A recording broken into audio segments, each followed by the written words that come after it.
একজন মহিলা কোটি টাকার একটি অ্যান্টিক ফুলদানি নিয়ে যাচ্ছিলেন, কিন্তু ম্যাডামের পুরো মনোযোগ ছিল ফোনে। পরের সেকেন্ডেই তার হাই হিল পিছলে গেল। ঠিক তখনই একজন বৃদ্ধ মানুষ বিদ্যুতের গতিতে সামনে ঝাঁপিয়ে পড়লেন এবং কোনোভাবে ফুলদানিটিকে বাঁচিয়ে ফেললেন। ফুলদানিটি বেঁচে গেল, কিন্তু তাতে একটি হালকা আঁচড় পড়ে গেল। আর এখান থেকেই শুরু হলো আসল নাটক। মহিলা সঙ্গে সঙ্গে ঘুরে দাঁড়ালেন এবং পুরো দোষ সেই বৃদ্ধের উপর চাপিয়ে দিলেন। তিনি চিৎকার করে বলতে লাগলেন যে এই বৃদ্ধের কারণেই ফুলদানিটি পড়ে গেছে, আর আজ যদি ক্ষতিপূরণ না দেওয়া হয় তাহলে তিনি তাকে এখান থেকে যেতে দেবেন না। এমন সময় কোম্পানির মার্কেটিং ম্যানেজার রোহিত সেখানে এসে পৌঁছল। মহিলাটি সঙ্গে সঙ্গে তার পাশে গিয়ে এমনভাবে দাঁড়ালো যেন তারা অনেক আগে থেকেই খুব কাছের মানুষ। রোহিত সত্যটা না জেনেই বৃদ্ধকে ধাক্কা মেরে দিল, কিন্তু সে জানত না যাকে সে সবার সামনে অপমান করছে সেই মানুষটি এই কোম্পানির আসল প্রতিষ্ঠাতা এবং কোম্পানির মহিলা সিইওর বাবা। পাশে দাঁড়ানো একজন কর্মচারী এই দৃশ্য আর সহ্য করতে পারল না। সে এগিয়ে এসে সত্য বলার চেষ্টা করল যে দোষ ওই মহিলারই ছিল, কিন্তু রোহিত রেগে গিয়ে বলল, আমি মার্কেটিং ম্যানেজার, আমার কথার বিরুদ্ধে গেলে চাকরি ভুলে যাও। এ কথা শুনে বৃদ্ধ বুঝতে পারলেন যে এই লোকটাই তার মেয়ের বাগদত্ত।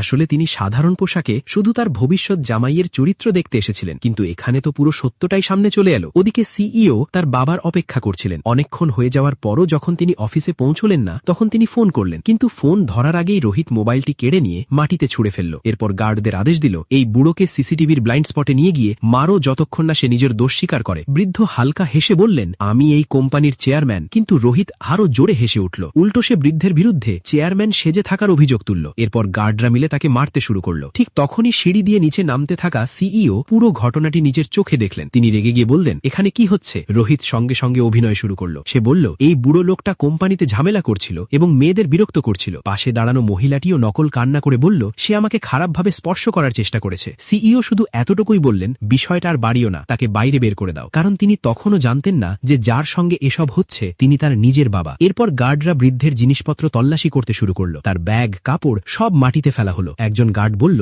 একে তো চোরের মতো লাগছে না, বরং মনে হচ্ছে অনেক দূর থেকে বাড়ি ফিরে এসেছে। কিন্তু রোহিতের তাতে কোনোই গুরুত্ব ছিল না। সে রাগে বলল, এর কাপড়ও খুঁড়ে ফেলো, দেখো কোথাও কিছু লুকিয়ে রেখেছে কিনা। এ কথা শুনে পরিবেশ আরো নোংরা হয়ে গেল। বৃদ্ধ রাগে বললেন, তোমরা পরে এর জন্য অনুতপ্ত হবে। ঠিক তখনই ভিড়ের মধ্যে দাঁড়িয়ে থাকা একজন নতুন ইন্টার্ন মেয়ে সামনে এগিয়ে এলো। সে স্পষ্টভাবে বলল, আমি সব দেখেছি, দোষ ওই লোকটার নয়, তিনি তো শুধু ফুলদানিটা বাঁচাতে গিয়েছিলেন। বৃদ্ধের চোখে প্রথমবারের মতো একটু আশার আলো দেখা গেল। তিনি হেসে বললেন, ধন্যবাদ, অন্তত কেউ তো সত্য বলার সাহস দেখাচ্ছে। কিন্তু সত্য বলার মূল্য তাকে সঙ্গে সঙ্গেই দিতে হলো। যদি ফ্রিতে লাইক, ফলোয়ার, ভিউজ কিনতে চান তাহলে চলে যান followerhouse.com এই ওয়েবসাইটে।